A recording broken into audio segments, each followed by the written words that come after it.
The grand assembly hall of the Celestial Concord hummed with the idle chatter of 100 empires. Crystal spires stretched upward into artificial skies, their surfaces reflecting the flickering holographic banners of member species. The air smelled of ozone and alien pheromones, a cloying mixture of floral scents and metallic tang. Captain Vance adjusted the collar of his dress uniform, the stiff fabric chafing against the scar that ran from his jaw to his temple. The Martian border wars had left their marks, both on his body and in his eyes, steel, grey and unflinching as they scanned the chamber.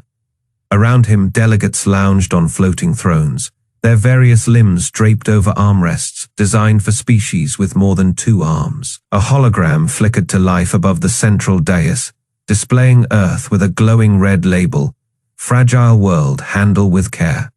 Laughter rippled through the assembly, a discordant symphony of clicks, hisses, and guttural chuckles. High Prelate Zorath rose from his elevated throne, his chitinous plates gleaming under the chamber lights. 4 yellow eyes blinked in sequence as he addressed the assembly, his voice like gravel sliding down a metal chute. "The motion is clear," he intoned. "The species designated Homo sapiens lacks the biological resilience, technological sophistication, and collective discipline required for independent governance." More laughter. A Vorak diplomat, Ambassador Valis, coiled his serpentine body tighter around his perch, scales rasping against polished stone. "They still use combustion engines on their homeworld," he sneered, voice like ice grinding against glass. "Pathetic." Vance's knuckles whitened around the edge of the human delegation's meager table. It was half the size of the others, as if the Concord expected fewer humans to attend. He'd warned Earth Command this would happen. They'd sent him anyway. Zorath's mandibles twitched in amusement. "By unanimous vote, the Celestial Concord hereby designates humanity as a protected species." The words echoed through the chamber, followed by a ripple of approving chirps and hisses. "Effective immediately, all human-occupied systems will fall under the stewardship of the Galactic Dominion for their own safety." Vance stood. His chair clattered backward, the sound sharp against the murmurs of the assembly. Every alien eye turned toward him. "You're making a mistake," he said, voice low but carrying. Valis flicked a forked tongue.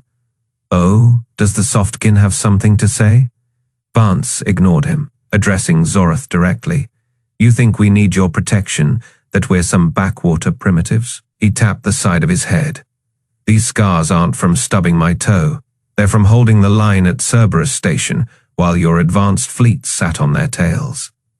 Zorath's upper eyes narrowed. Brave words for a creature whose bones snap under Fae-standard gravities. A holographic display flickered to life, showing human soldiers in exosuits struggling to cross a Martian ravine. The footage was old, decades out of date, but the assembly erupted in fresh derision. A 6-limbed Krell delegate slapped its thorax in amusement, emitting a sound like a broken engine. Vance didn't flinch. "That is from the first Martian War. You're using century-old footage to judge us now." Zorath waved a clawed hand. "Irrelevant, the vote is cast. Your species will be relocated to designated sanctuary worlds, where you may live out your brief fragile lives in peace." Vance reached into his jacket. A dozen alien guards raised energy weapons, their barrels humming to life.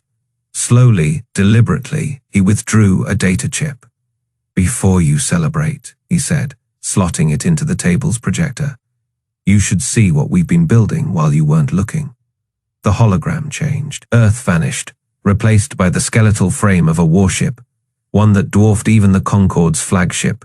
Its hull bristled with cannons, each barrel wide enough to swallow a Zephyrian cruiser whole. Silence. Valis's scales flattened against his body. "That is impossible. Your species doesn't have the resources." Vance smiled. It wasn't a pleasant expression. "You haven't been paying attention." He tapped the projection, zooming in on the ship's designation, UESN Retribution. "This is what happens when you push a species into a corner." Zorath's claws dug into his throne. "A bluff. Your kind excels at posturing. Then ignore it." Vance straightened his jacket. But when our fleets darken your skies, remember, you called us fragile. He turned toward the exit, the assembly too stunned to stop him. As the doors hissed shut behind him, the first whispers of doubt began to spread through the Celestial Concord. The lunar shipyards hung in the silent black, like a sleeping giant, its skeletal framework stretching across the dark side of Earth's moon. Hidden in the perpetual shadow, shielded from prying alien eyes, the true might of humanity waited. Admiral Lisa Hayes floated through the zero-gravity command center, her boots magnetically locked to the deck as technicians scrambled around her. The glow of holographic schematics reflected in her cybernetic left eye, a relic from the Battle of Ceres, where she'd lost the organic one, holding the line against a Zephyrian boarding party. "Status report," she said. Her voice calm but edged with steel. Commander Rook's synthetic baritone answered from the overhead speakers. "Project Goliath is at Fei operational readiness. Admiral, the Retribution's primary weapon systems are online. Secondary fleet elements remain cloaked within the asteroid belt, as per protocol." Hayes nodded, watching the massive dreadnought through the observation window. The UESN Retribution wasn't just a ship, it was a statement. Twice the size of alien intelligence estimates, its armored hull bristled with railgun batteries and missile pods. The Zephyrians thought they knew human engineering. They had no idea. "Time to wake the beast," Hayes murmured. Across the shipyard, lights flared to life. Magnetic clamps disengaged with silent precision. The Retribution's engines hummed, a deep vibration that shuddered through the bones of every technician in the room. "Admiral," said a young lieutenant, his voice tight. "We're detecting unauthorized scans from the outer system, Vorak spy drones, likely probing our defenses." Hayes didn't blink. "Let them see," the lieutenant hesitated. "But the Concord's restrictions are worth less than the air used to speak them," Hayes cut in. "Activate the Retribution's point defense network full spectrum." A moment later, the shipyard's external cameras caught the brief flashes. Vorak drones blinking out of existence as hypervelocity rounds tore through them. No alarms. No fanfare, just silence. Rook's voice broke the quiet. "Scans confirm all hostile probes eliminated. No transmissions were sent prior to destruction." Hayes allowed herself a small smile. "Good now. Let's show our friends in the asteroid belt. It is time to come home." Deep in the belt, hidden among the rubble of a dead solar system, hundreds of ships stirred. Cloaking fields flickered and died. Engines flared. The USN Vanguard, USN Titan, and dozens more, each one a dagger aimed at the heart of alien arrogance. "Signal the fleet," Hayes ordered. "Condition Goliath is active. All ships, battle stations." Aboard the Retribution, crewmen scrambled to their posts. Gunners checked targeting systems. Engineers monitored reactor outputs. Every human aboard knew what this meant. In the command center, Hayes turned to her communications officer. "Open a channel to Earth Command, Priority Alpha." The officer worked his console, then nodded. "Channel open, Admiral." Hayes took a breath. "This is Admiral Lisa Hayes, commanding officer of the USN Retribution and Task Force Goliath. By my authority, I am activating full wartime protocols. All systems are green. The fleet is ready." A pause then. The reply from Earth. "Authorization confirmed, Admiral. Godspeed." Hayes turned back to the observation window. The Retribution's railgun batteries slid into position with mechanical precision, their barrels aligning like the teeth of some ancient predator. "Rook," she said softly. "Yes, Admiral. Calculate the fastest route to the Zephyrian Dominion's core worlds." A beat, then course plotted. Estimated transit time, Fadays at maximum burn. Hayes nodded. "Send it to the helm and Rook." "Admiral, wake the rest of the fleet. It is time the galaxy learned what happens when you mistake humanity for prey." Across the solar system, human ships powered up. Engines flared. Weapons charged. The war machine was awake. The void near Pluto was silent, save for the occasional hum of Vorak engines. Fleetmaster Krax lounged in his command throne, his obsidian-carved ship, the Sting of Dominion, drifting lazily at the head of 12 other scorpion-tailed vessels. His forearms flexed, the chitinous plates clicking in amusement as he watched the human frigate on his view screen. "Another one," Crax sneered, acid dripping from his mandibles onto the deck. "Like a lost hatchling. Do they even know they've crossed into our territory?" His second in command, a younger Vorak named Vexis, hissed laughter. "They never learn. Their ships are slow, their weapons primitive. Should we swat this one down, Fleetmaster?" Crax leaned forward, his segmented tail twitching.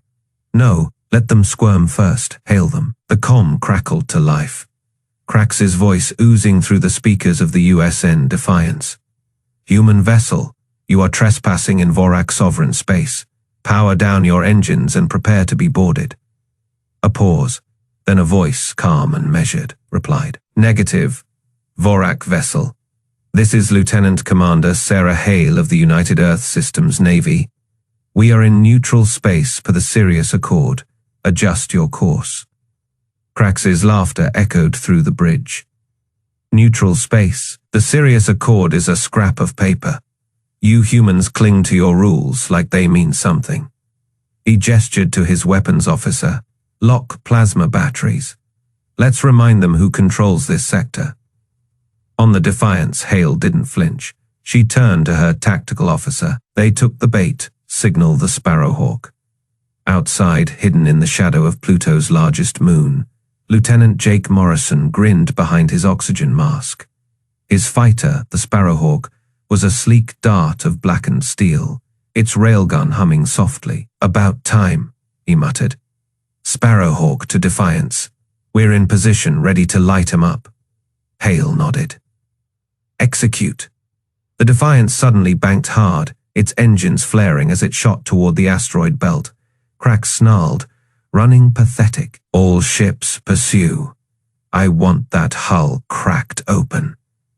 The Vorak fleet surged forward, their plasma cannons glowing as they closed the distance. Morrison's fingers danced over his controls. "All right, boys and girls. Let's show these bugs how we hunt." He flipped a switch, triggering the party favors. Space itself seemed to shudder from the asteroids. 100 silent projectiles shot out, relativistic kill vehicles, each no larger than a man moving at a fraction of light speed. The Vorak sensors barely registered them before impact. The first ship, a cruiser named Venom's Kiss, disintegrated. No explosion, no fire, just a sudden, violent split down its spine as the RKV punched through its core. Crax's eyes widened. What evasive maneuvers!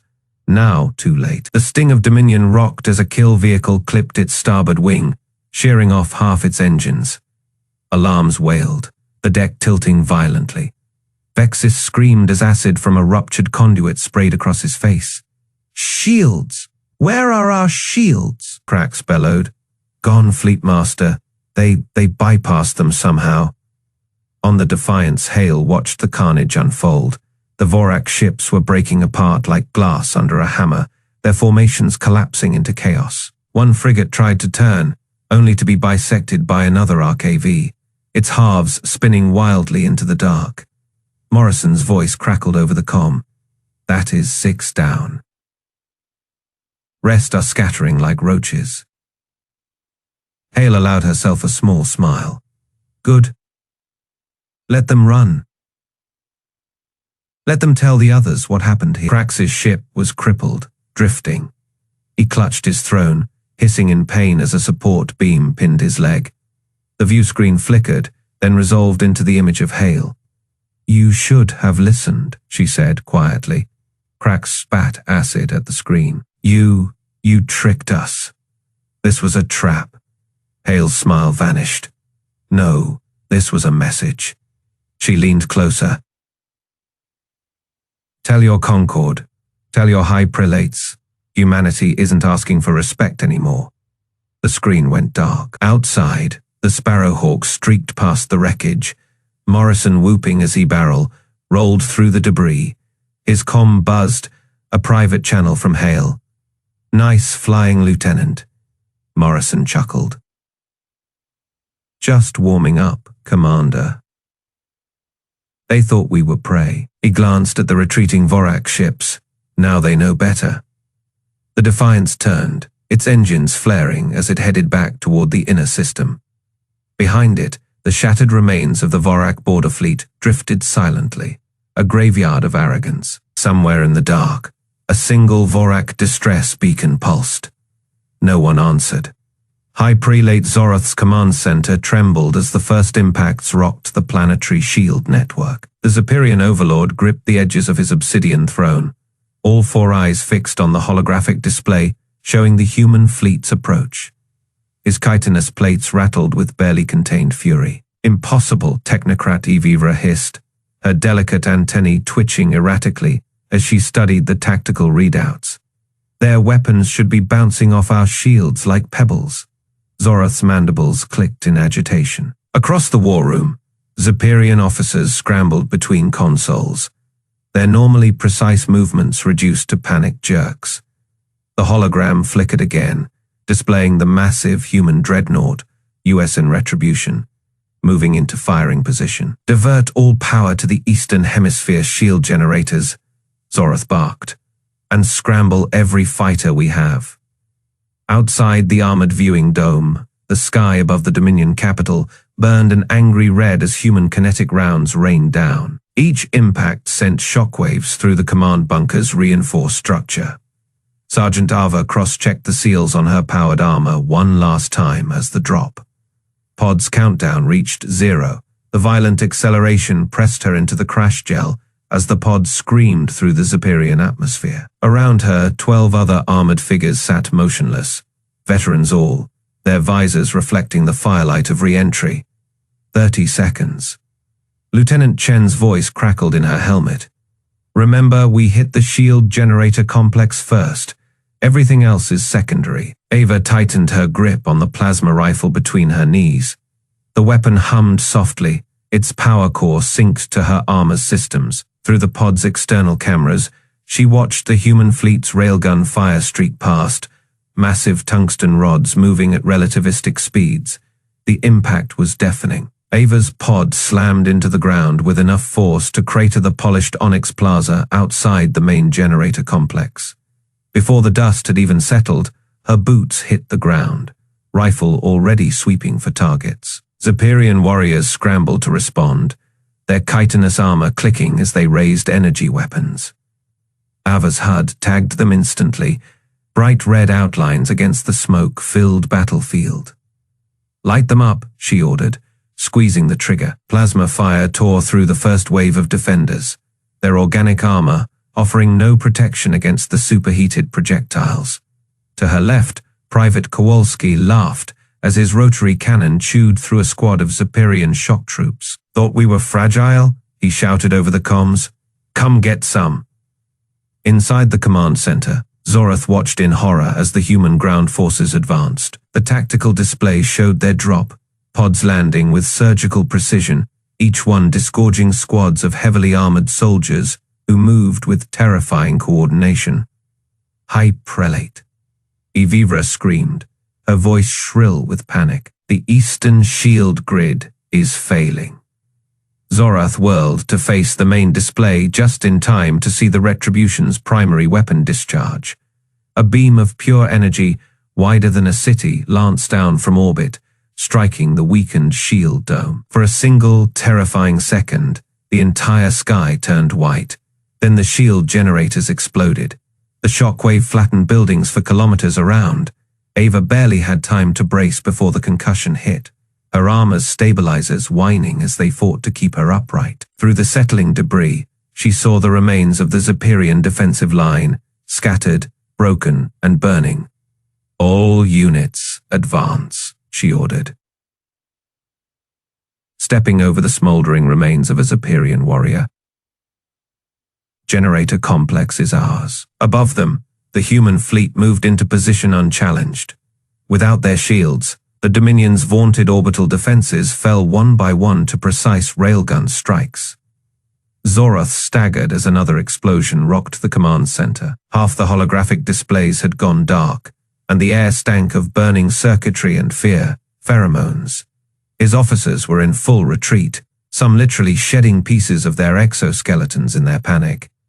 "High Prelate," a junior technician screeched, his claws skittering across the floor as he tried to maintain his footing. "The humans, they're breaching the inner sanctum." Zorath felt something cold settle in his thorax. The sacred war altar, the spiritual heart of the Dominion, lay just beyond the command center. For a Zephyrian, its capture would be unthinkable. Ava kicked in the ornate doors with a single armored boot, her rifle sweeping the cavernous chamber beyond. The Zephyrian war altar dominated the space, a massive slab of black stone carved with millennia of conquests. A handful of priests scrambled away from her, their ceremonial blades useless against her armor. "Sergeant," Kowalski said, nodding toward the altar. "You thinking what I'm thinking?" Ava grinned behind her visor with a single motion. She ripped the Dominion banner from its mounting and tossed it aside. From her belt pouch, she produced a folded piece of fabric, the blue and white flag of the Human Federation. The sound of fighting outside grew louder as more human troops poured into the complex somewhere above. The Retribution's main gun cycled for another shot. Ava planted the flag atop the broken altar and keyed her comlink. "Command, this is Cross. Objective secured. The Zephyrians are done." In orbit, Admiral Hayes watched the feed from Ava's helmet cam with grim satisfaction. The flag fluttered in the toxic wind, a stark contrast against the dark stone. "Good work, Sergeant," Hayes said. Then she turned to her tactical officer. "Tell the Retribution to stand by. Let's see if they're ready to talk now." Below, Zorath collapsed onto his throne as the final reports came in. The Dominion's fleets were in retreat. Their shields had failed. And now the humans stood victorious in the heart of their most sacred war temple. For the first time in his long reign, High Prelate Zorath felt fear. True, paralyzing fear. The humans weren't just winning. They were rewriting the rules of war. The grand hall of the Celestial Concord trembled, not from weapons fire, but from the sheer weight of panic. Ambassador Valus's serpentine body coiled tight around his podium, his once gleaming scales now dull with leaking fear pheromones. The holographic displays lining the curved walls flickered with emergency transmissions, each more disastrous than the last. "Human fleets at Cygnus Beta," shrieked a Thelian delegate, her feathery crest flattened against her skull. "Orbital defenses failing at Zenthara Prime." A Gorthian engineer warbled, his 3 hands scrambling over a data tablet. High Prelate Zorath's 4 eyes darted between screens, his chitinous plates clicking in distress. The hologram above the central dais showed the UESN Retribution hovering over his homeworld, its main gun glowing like a miniature sun. Captain Vance stood motionless at humanity's designated podium, his scarred face unreadable. The same aliens who'd laughed at him days ago now clutched at their translator pendants, begging for his attention. "Captain Vance," Valus hissed, his forked tongue flickering. "You must recall your fleets. This is madness." Vance slowly reached into his uniform pocket. The chamber fell silent as he placed a small holoprojector on the polished floor. A recording flickered to life, Admiral Hayes' face, her cybernetic eye gleaming. "You called us insects." Her voice rang out, cold as deep space. "Now meet the exterminators." A Vorak delegate vomited acidic bile onto the floor, the scent of burning metal mixed with the tang of alien fear sweat. Zorath's mandibles quivered. This cannot be. Our shields were impenetrable. Our fleets unmatched. Vance tapped his wristcom. Live footage from the Zephyrian homeworld appeared, Sergeant Ava Cross's powered armor crushing the remnants of a war altar beneath her boots. Behind her, the Retribution's main gun fired again, carving another glowing canyon across the planet's surface. "You built shields to stop energy weapons," Vance said quietly. "We've been using kinetic kill rods since the Faced Century." A Cerulean ambassador's bioluminescent stripes flashed crimson. "But the treaties, the protected species accords." Vance's smile didn't reach his eyes. You revoked those when you declared us incapable of self-governance. Funny thing about humans, we take offense at that. Alarms blared as new reports flooded in. The holograms showed human dreadnoughts emerging from slipspace at every major Concord world, each broadcasting the same message: stand down or be erased. Valus collapsed against his podium, his serpentine body going limp. What do you want? The chamber lights dimmed as Vance activated the room's main display. The human flag blew Earth against a starfield, projected over the council table, casting long shadows across the terrified aliens. First, Vance said, you're going to apologize, then you're going to listen. A Zephyrian technocrat tried to object. A single glance from Vance silenced him. In the background, unnoticed by the panicking delegates, the Retribution's guns hummed with pent-up energy, unused, but ready. The Concord's greatest rulers, lords of star empires, conquerors of 1,000 worlds, found themselves staring at a single human's unyielding gaze. For the first time in galactic history, they understood true power, and it wore a simple black uniform with Earth's insignia on the shoulder. The conference room aboard the Retribution was a brutal contrast to the opulence of the Celestial Concord. No crystal spires, no floating thrones, just cold steel walls and a table bolted to the deck. The air hummed with the distant vibration of the dreadnought's engines, a constant reminder of who held power here. Admiral Hayes sat at the head of the table, her cybernetic eye flickering as it scanned the alien delegates. Zorath slumped in his seat, two of his 4 eyes swollen shut, his chitin cracked from stress. Valus coiled and uncoiled his serpentine body, his scales dull where they had once shimmered with arrogance. You wanted negotiations, Hayes said. Her voice was calm, but the room trembled with the weight of her words. Here they are. A hologram flared to life above the table, displaying Earth's terms in stark, glowing letters. Zorath's remaining eyes darted across the text, his mandibles twitching. This is non-negotiable, Hayes interrupted. Full military parity, no more protected species status. Earth answers to no one but itself. Valus hissed, his tongue flicking out. You would dismantle centuries of galactic order? Hayes leaned forward, her metal eye locking onto him. The old order ended when your fleets burned. This is the new one. Zorath's claws scraped against the table. Our shield technology was useless, Hayes said. She tapped a control, and the hologram shifted to show the Zephyrian homeworld, its surface scarred by the Retribution's main gun. We bypassed it, we broke it, and we'll do it again if we have to. Silence. The alien delegates exchanged glances, their postures stiff with defeat. Then, from the corner of the room, Commander Rook's synthetic voice cut through the tension. Probability of compliance, Fei. Probability of future defiance, Fei. Hayes smirked. You heard the machine. Zorath's shoulders sagged. He looked at the hologram, at the image of his world burning, and something in him broke. Slowly, painfully, he dipped his head in a bow, a gesture of submission no Zephyrian overlord had ever given to an outsider. Valus recoiled. You can't be serious. Quiet, Zorath rasped. Or would you prefer the humans demonstrate their terms on your homeworld next? The Vorak ambassador fell silent. Hayes stood, her boots ringing against the metal deck. There's one more thing. She tapped another control, and the hologram shifted again. This time to a recording from the Celestial Concord, the moment the Concord had laughed at Vance. The sound of alien mockery filled the room. Then Hayes' voice, cold and clear. You called us insects. Now meet the exterminators. The recording ended. The room was dead silent.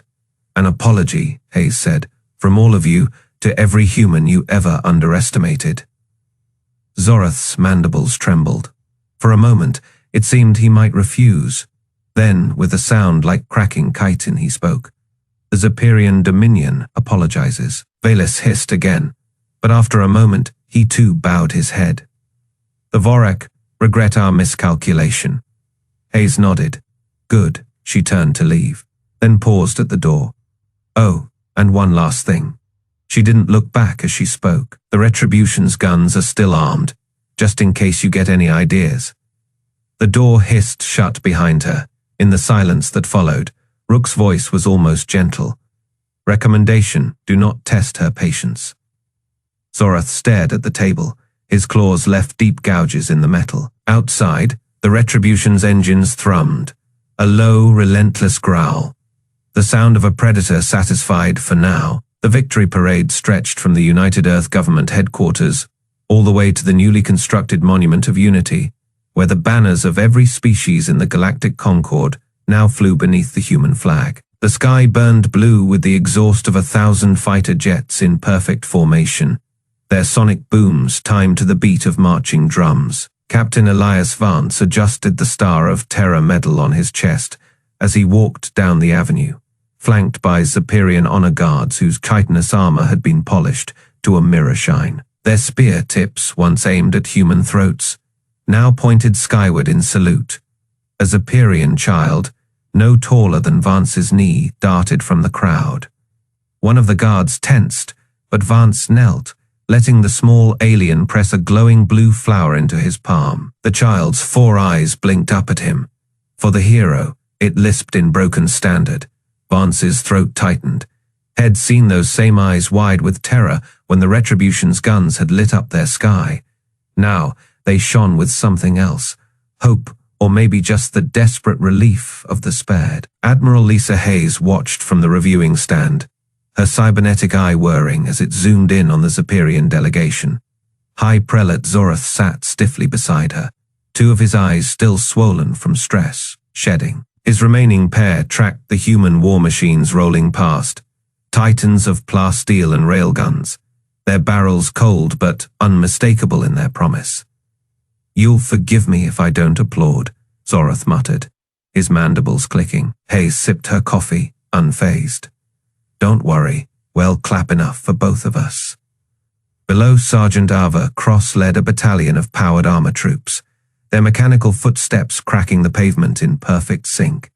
The crowd roared as they passed, humans and aliens alike. A Vorak journalist, his scales still dull with shock, recorded every second.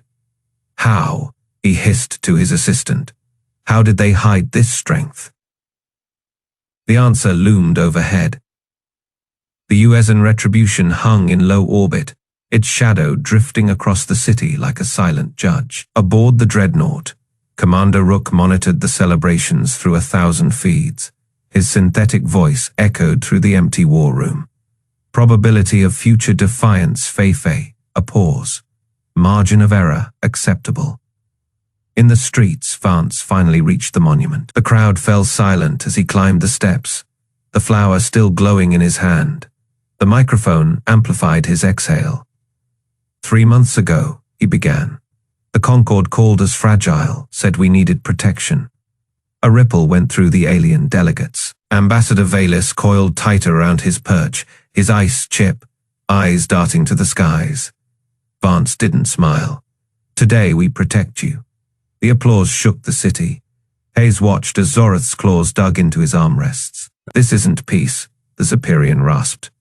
"It's surrender." Hayes finally turned to him, her organic eye as cold as the void. "No," she corrected. "It's a lesson." She nodded to the skyline, where human ships glinted beside the spires of alien embassies. "One your people won't forget." As the sun set, a human child stood on her father's shoulders, giggling as she tried to catch the falling ceremonial confetti, scraps of old enemy flags, shredded and repurposed. Above her, the Retribution's running lights flickered once, a silent salute. The galaxy had learned its lesson.